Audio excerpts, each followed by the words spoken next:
नमस्कार बंधुगण मु महेश साहू आपण मानक स्वागत करुचे। ओम नमः शिवाय। आज हूँ महाशिवरात्रि। महाशिवरात्रि विषय रे तार महात्म्य एवं कौन पाई आमे महाशिवरात्रि करवा से विषय आलोचना करवा। फाल्गुन मास कृष्ण चतुर्दशी राति रे महाशिवरात्रि व्रत करा जाए। ईशान संहिता अनुसार यही राति को महानिशा कहा जाए।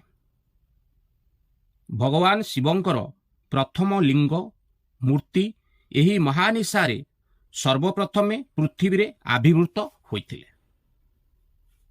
सेही उपलक्षे यही व्रत करा जाए। प्रकारांतरे यही रात्रि होउची शिवंक जयंती बा जन्म दिवस। फाल्गुने कृष्ण पक्षस्य जा तिथि स्या चतुर्दशी तस्यां जा तामसी रात्रि सोच्यते शिवरात्रिका। यही महानिशा को तामसी रात्रि मध्य कहा जाए। शिवरात्रि व्रतरे प्रधानतः तीनोटी अनुष्ठान करा जाए। एक रे उपवास, दुई रे जागरण, तीन रे शिव पूजा। प्रथमतः उपवासर उप अर्थात निकटरे वास करिबा, भगवान को निकटरे वास करिबा। यही दिन जीवात्मा जीव भगवान शिवा परमात्मांकर समीपरे वास करिबा होउची उपवास। उप समीपे जो वास जीवात्मा परमात्मनो बराह उपनिषद रे अछि। द्वितीय रे जागरण। मुमुक्ष जीव पाई जागरण अत्यंत आवश्यक। भगवान गीतारे कहिसंती जानिसा सर्वभूतानां तस्यां जागृति संयमी। सबु प्राणी अर्थात विषयासक्त संसारी पक्षरे जेउटा राति सेही समय रे संयमी माने जागृत रही साधना करंती। सुतारं शिवरात्रि जागरण रहिबा विधेय। तृतीय रे शिव पूजा। सेही राति रे उपवास रही जाग्रत अवस्था पुष्प चंदन बेलपत्र प्रभृति अर्पण करी शिवंक नाम मंत्र जप और ध्यान करिबा विधेय। निजर चित्त वृत्ति को निरोध करी जीव परमात्मा शिवंक सहित निजर आत्मा को जोग करिबा होउची शिव व्रतर मुख्य उद्देश्य। तत्वदृष्टि चतुर्दशी बा शिवरात्रि कहा जाए।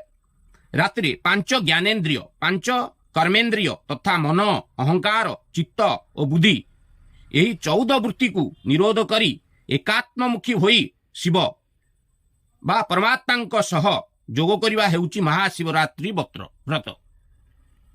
देवी पुराण अनुसार जीव सबु प्रकार विषय भोग चिंता वर्जन करी परमात्मा शिवंक जप ध्यान, तांको कथा श्रवण, तांको गुणगान, तांको लीला कीर्तन करवा ही महाशिवरात्रि व्रत। केवल न खाई न पी भूकरे रही उपवास कले व्रत हुए नहीं। शिवंक आराधना ही व्रतर मूल उद्देश्य। आउ गोटे दृष्टि विचार कले दिवस हेउची सृष्टिर प्रतीक और रात्र हेउची प्रलयर प्रतीक।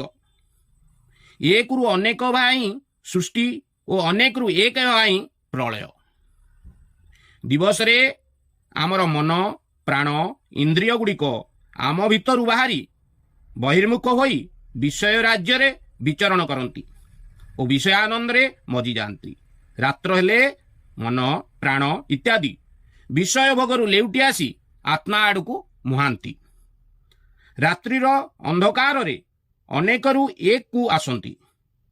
दिन रे कारणरु कार्य करा जाए और रात्रिर कार्यरु कारणरु आसीबाकू हुए। सेही दृष्टिरु रात्रि समय जीव आत्मा निरक्षा करी परमात्मामुखी हेबा निमित्त प्रकृष्ट समय।